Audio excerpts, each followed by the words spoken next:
మనకి కేచిరి ముద్రలో నిజంగా ఇంద్రియ దమనం ఎలా జరుగుతుంది అనేటువంటి విషయాన్ని చాలా పిన్ పాయింటెడ్గా క్లియర్గా డీటెయిల్గా తెలుసుకుందాం ఈ వీడియోలో. అయితే మనకి ఈ కేచిరి ముద్ర పెట్టినప్పుడు ఇంద్రియ దమనం అంటే ఇంద్రియాలు ముడిపడి ఉంది.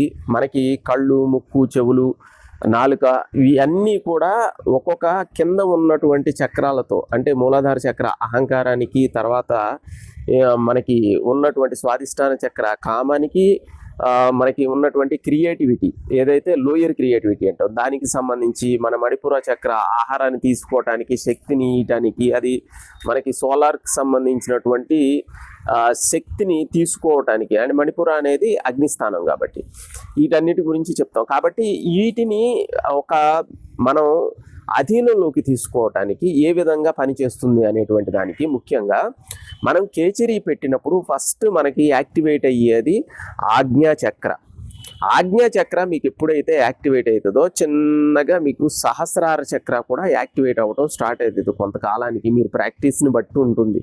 వాళ్ళకి ఒక్కొక్కరికి ఒక్కొక్క టైం పడుతుంది. ఎవరైనా గురువుకు సంబంధించి ఒక గైడెన్స్లో, ఎందుకంటే మన దగ్గర సాధన తీసుకున్నటువంటి సాధకులు చాలామంది యాక్టివేట్ అయినటువంటి వాళ్ళు ఉన్నారు, చాలామంది మంచి స్థితుల్లోకి వెళ్ళినటువంటి వాళ్ళు ఉన్నారు. ఎవరైనా ఒకళ్ళ గైడెన్స్లో వెళ్తే వాళ్ళకి ఏంటంటే ఈజీ అవుతుంది, ఎక్కడున్నారు ఏంటి అనేటువంటి విషయాన్ని కూడా తెలుసుకోవడం కూడా ఈజీ అవుతుంది. ముందల ఆజ్ఞా చక్ర యాక్టివేట్ అవుతుంది, తర్వాత సహస్రార చక్ర యాక్టివేట్ అవుతుంది. మీకు ఎప్పుడైనా కానీ ఆజ్ఞా చక్ర అనేది అంతర్ముఖ స్థితిని, సహస్రార చక్ర అనేది ఇంకా అనంతమైనటువంటి స్థితిని, అంటే ఇది ఆత్మస్థితి, ఇది అనంతమైనటువంటి స్థితి, ఈ రెండు స్థితుల్ని కల్పిస్తుంది.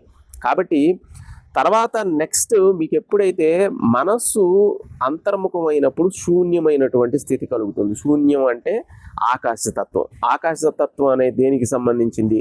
విశుద్ధ చక్రానికి సంబంధించింది. విశుద్ధ చక్ర అనేది ఎప్పుడైతే శూన్య స్థితిలోకి మీరు వెళ్ళారో అప్పుడు ఆలోచన ఆగిపోయింది. ఆలోచన దేనికి సంబంధించింది? అనాహత చక్రానికి సంబంధించింది. ఇప్పుడు ఏ చక్రాలు పనిచేయట్లేదు అంటే ఏ చక్రాలు అనేవి మనకి కంట్రోల్గా దాని యాక్టివేషన్ స్టార్ట్ అయ్యింది అంటే ఆజ్ఞ, సహస్రార, విశుద్ధ, అనాహత ఈ 4 చక్రాలు ఎప్పుడైతే యాక్టివేట్ అయ్యాయో ఆటోమేటిక్గా వీటి డామినేషన్ ఎక్కువగా ఉండబట్టి ఈ చక్రాలలో యాక్చువల్గా మానసికమైనటువంటి మలినాలు ఉండేది అనాహత చక్రాలో మాత్రమే. విశుద్ధలో, ఆజ్ఞలో, సహస్రారాలో ఉండవు. ఎందుకంటే ఆ తత్వాలన్నీ కూడా ఉన్నతమైనటువంటి తత్వాలకు సంబంధించినవి.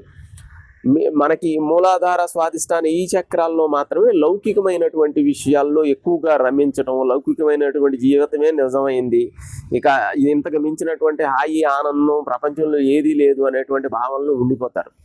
కాబట్టి మనకి ఈ ఎప్పుడైతే అనాహత చక్రాలు ఆలోచన ఎప్పుడైతే ఆగిపోయిందో ఆటోమేటిక్గా కింద చక్రాలన్నీ కూడా నార్మల్ స్టేట్కి వస్తాయి. ఎందుకంటే మీకు ఆలోచన ఎప్పుడైతే ప్రేరేపింపబడుతుందో ఇక్కడి నుంచి అప్పుడే మనకి అది అహంకారానికి అయితే, శక్తికి సంబంధించింది అయితే, మూలాధారకి, కామానికి సంబంధించింది అయితే, స్వాధిష్టానికి, ఇంకా ఆహారానికి సంబంధించి రకరకాలైనటువంటి విషయాలకు సంబంధించి మణిపురాకి సంబంధించిన విషయాలు ఉంటాయి. ఇప్పుడు ఎప్పుడైతే ఈ చక్రాలన్నీ ఎలైన్ అయ్యి మనకి కేచిరిలో మనకి కావాల్సినటువంటి స్థితిలోకి ఎప్పుడైతే వచ్చాయో అప్పుడు ఆటోమేటిక్గా ఇంద్రియ దమనం జరగటం అనేటువంటి స్థితి స్టార్ట్ అవుతుంది. అంటే ఇంద్రియ దమనం అంటే ఏంటి? ఇంద్రియాలు అనేవి బయట వస్తు విషయాల పట్ల ఆకర్షితమయ్యి వాటి మీద కావాలి అనేటువంటి విపరీతమైనటువంటి కంట్రోల్గా లేనటువంటి కోరికలు కలిగి ఉండేటువంటిది. ఆ స్థితి నుంచి చాలా నార్మల్ స్టేట్కి రావడం అనేది జరుగుతుంది. కాబట్టి మనకి కేచిరి ముద్రకు సంబంధించినటువంటి బెనిఫిట్స్ చాలా చెప్పాము ఇంతకుముందు.